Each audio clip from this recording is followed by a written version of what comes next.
বিগত সরকারের মন মানসিকতা নিয়ে যারা বিএনপিতে আছে তারা এই ধরনের কর্মকাণ্ডের সঙ্গে লিপ্ত হয়েছে।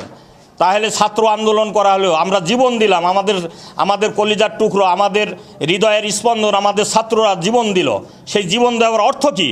অর্থ কি এটাই যে ভোট অধিকার মানুষের সেই অধিকার থেকে আবার বঞ্চিত করব, আবার এই ধরনের কর্মকাণ্ডে আমরা লিপ্ত হব? তাহলে হাসিনা আর আমাদের এই আটঘরিয়ার এইসব বিএনপির মধ্যে তফাৎ কোথায়? কোনো তফাৎ দেখছি না। তারা এই ধরনের কাজ করছে। পাকিস্তানি হানাদার বাহিনীও যা করে নাই, আমার মনে হয় তার চেয়ে বেশি বর্বরতার সাথে তারা এই বিএনপির সন্ত্রাসীরা এখানে আলমের নেতৃত্ব এবং আসিউরের নেতৃত্বে এই ধরনের বর্বরতা চালিয়েছে, আমাদের তছনছ করছে। আপনারা নিজেরাও দেখছেন। বিশেষ করে এখানে আমাদের লাইব্রেরি ছিল, সেখানে কোরআন, হাদিস, ইসলামী সাহিত্য, লিটারেচার আমাদের সব অফিসেই থাকে। সেখানে তারা আলমারি খুলে কোরআন শরীফেও অগ্নিদগ্ধ করছে। হাদিস, কোরআন যা আছে সব কিছু এখানে দেখছেন আপনারা, চেয়ার, টেবিল, আসবাবপত্র যা আছে সব তারা পুড়িয়ে দিয়েছে, ভাঙচুর করেছে, তছনছ করেছে। মনে হচ্ছে একেবারে ইসরায়েলি বর্বরতা যেভাবে ফিলিস্তিনিদের উপরে আক্রমণ চালাচ্ছে, গাজার উপরে আক্রমণ চালাচ্ছে, সেইভাবে তারা এই ইহুদিদের মতো কাজ করছে। তারা মসজিদে হামলা করছে, কোরআন পুড়াচ্ছে। এরা ইসলামের দুশ্মন, এরা দেশবাসীর দুশ্মন, এরা জাতির দুশ্মন, এরা শান্তিপ্রিয় জনগণের দুশ্মন। আটঘরিয়াবাসী এটা কোনো ক্রমেই মেনে নেবে না। এবং আমরা প্রশাসনের কাছে আমরা জোর দাবি যায় নাই, এই কুখ্যাত সন্ত্রাসী তারা দেশের কোনো মঙ্গল চায় না, আটঘরিয়ারবাসীর কোনো মঙ্গল চায় না।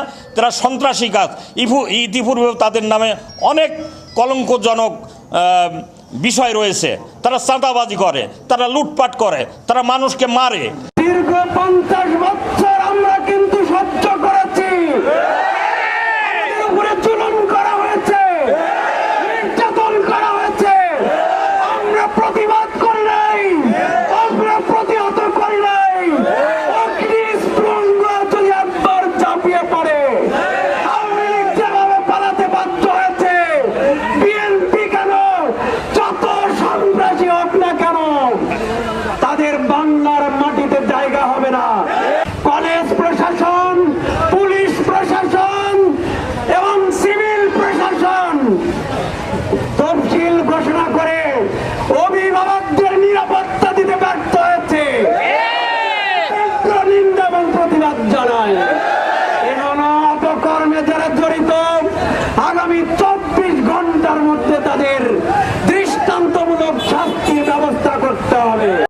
15 বছর একটি দল ছাড়া, একটি ফ্যাসিস্ট দল ছাড়া বাংলাদেশের সকল রাজনৈতিক দলের কার্যালয় ভাঙচুর, অগ্নিসংযোগ বন্ধ করে দিয়েছিল কারা? আজকে আটঘরিয়ার উপজেলা জামাতের অফিসে এই কর্মকাণ্ড করেছে কারা? ইউনো মহোদয়কে, পুলিশ প্রশাসনকে অতি সত্বর